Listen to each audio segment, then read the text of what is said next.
Well, it's official. Netflix's Cowboy Bebop series has been canceled just weeks after its release, to the surprise of few and the elation of many. Why the show failed has already been, and I'm sure will continue to be, the subject of many video essays across this platform. Cowflix Netbop's inability to bring in an audience is surely due to a number of factors, be it terrible writing, poor casting, bad production, but I want to focus on what I think is the crunchy, malted core of this whopper of a disappointment: its inability to even get people in the door. I'm sure we've all seen a lot of clips from NetCowFlipBop highlighting just how bad it seems to be. But one of the more common responses I see to these clips is, "This can't possibly be real, right?" And that's the kind of question you only ask if you haven't watched the show. It looks like a small number of people are going in to hate watch it and bring back the most cherry-picked garbage to share with everyone else who hasn't mustered up the courage to brave the first episode. The show seems to have a lot fewer people watching it and getting turned away than it does people who just won't give it a shot in the first place.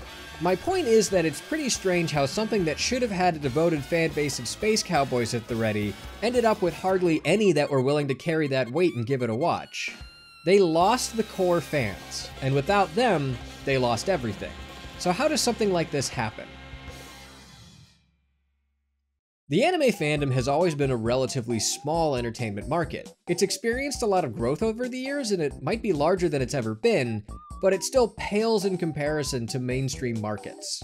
Anime is also cheap to produce. Studios can often put out amazing things on a relatively small budget, and a lot of that is due to the structure of how these shows get made. You can have a small staff made up of writers and directors, animators and editors, and oftentimes the roles of these people overlap. Series are frequently adaptations of existing manga, which cuts down on the cost from a creative standpoint.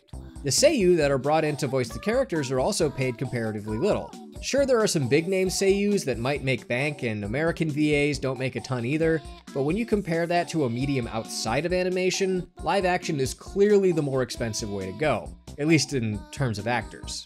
Plus, with anime voice actors, you can have the same actor tackling multiple roles or filling in as background characters as a cost-cutting measure. And that's not even considering live action's demand for sets, props, and CGI that would all have been handled by a team of artists in a 2D series. A live action series is inevitably going to be more expensive to produce than the animated series it's based on, and therefore needs a larger number of viewers to make it profitable. Which isn't an easy ask when you're pretty much guaranteed to have less than 100% audience retention from the original. So what do you do in this situation? Well, you look for a new audience.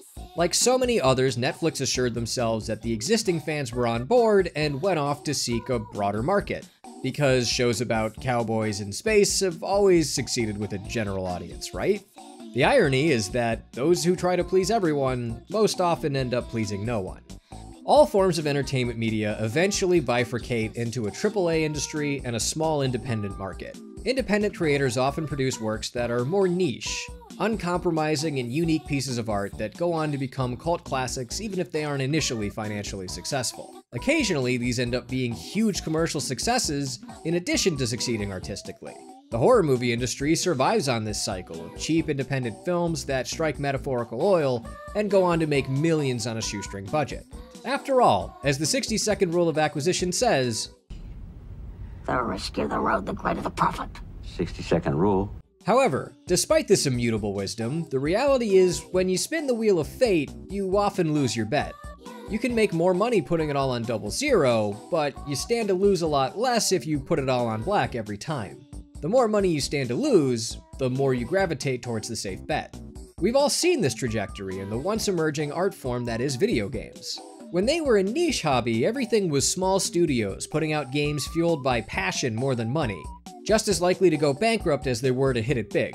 Sure, there's always been corporate shovelware, but the wellspring of creativity was surging, and it gave birth to so many of the titans that persist in the industry today. But as the industry grew, games made more and more money while simultaneously getting more and more expensive to make.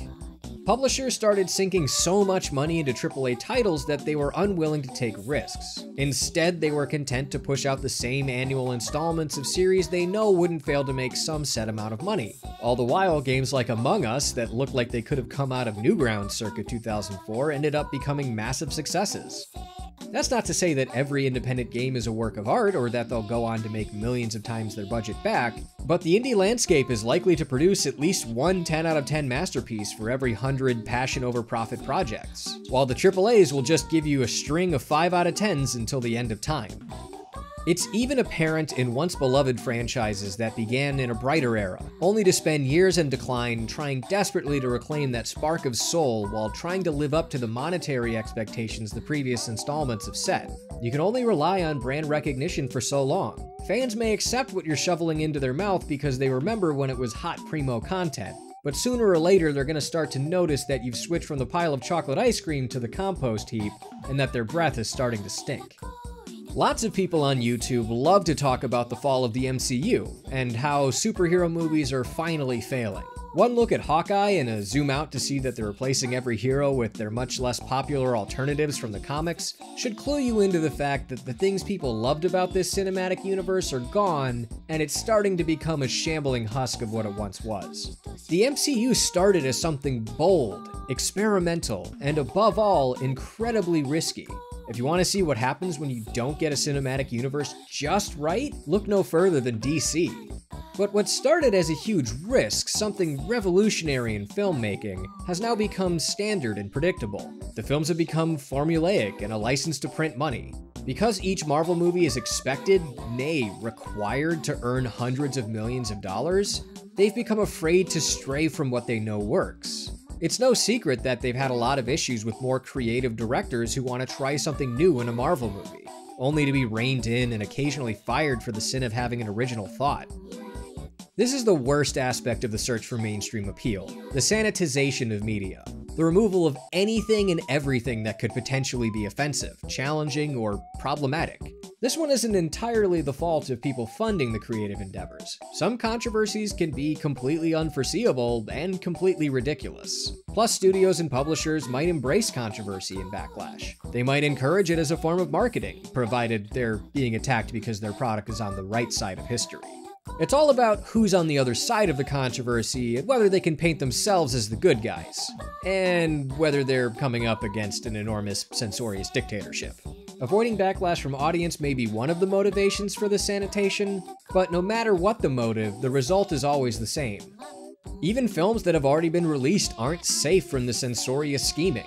Thanks to always online services, Steam or Netflix or Disney Plus can make changes to whatever game or movie and permanently remove your access to the original. Physical media is dying, so you'd better go out and buy that Blu-ray of Blazing Saddles while you still can. Once enough people threaten to boycott HBO Max over it, they'll consider it too niche and threatening to their profits to be worth preserving. All of this ultimately ties back into adaptations. Studios and publishers try to reach a wider audience by stifling creativity, removing objectionable content, and generally sanding down the corners of a product so that all that remains are the safe characteristics that market research and previous successes have told them bring in the viewers.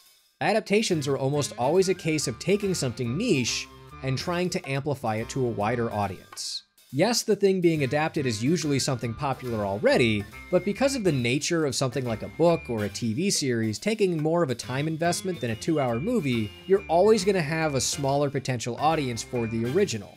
This isn't as true when it comes to adapting an animated series into a live-action series from a time investment angle, but animation is still more of a niche product despite how those of us who surround ourselves with fellow weebs might feel.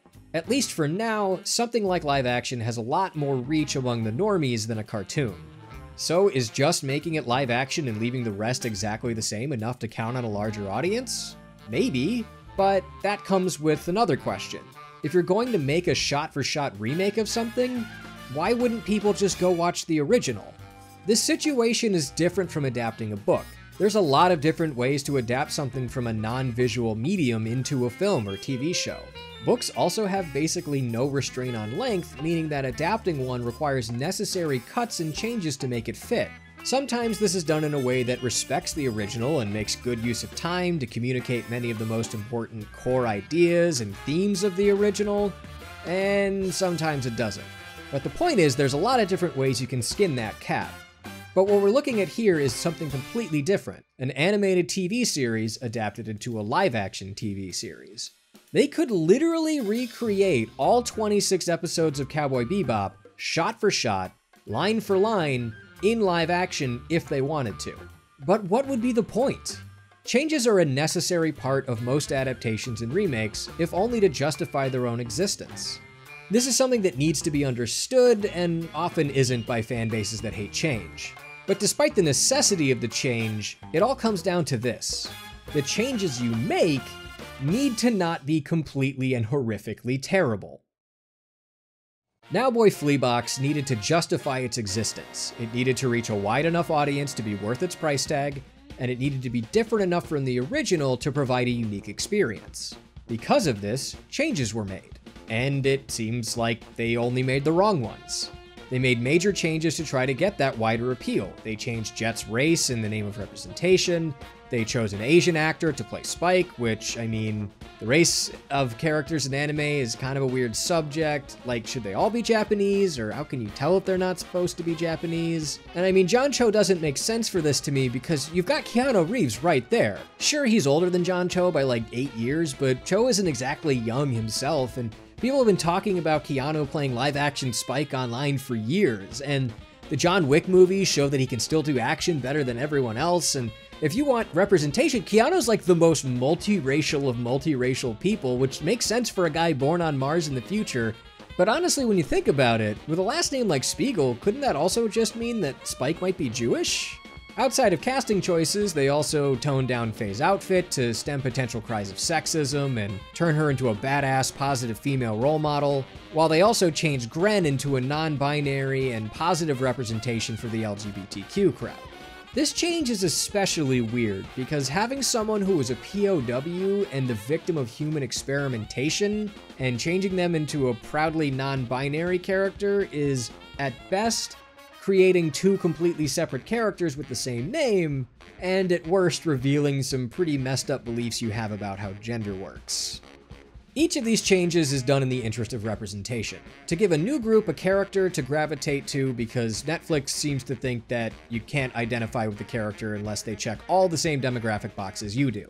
But the point of representation is to reach more people, to expand the audience, to give people something that wasn't there before. But when you change things like this, you also risk losing your original audience. The changes Zarfad Beeblebrox made are meant to expand the audience and improve upon the original, whether by removing outdated concepts or just adding better ideas. At least, I'm sure that's what the writers would claim. But what these also do is send up a signal to fans. A signal that says, we do not care about preserving what you love.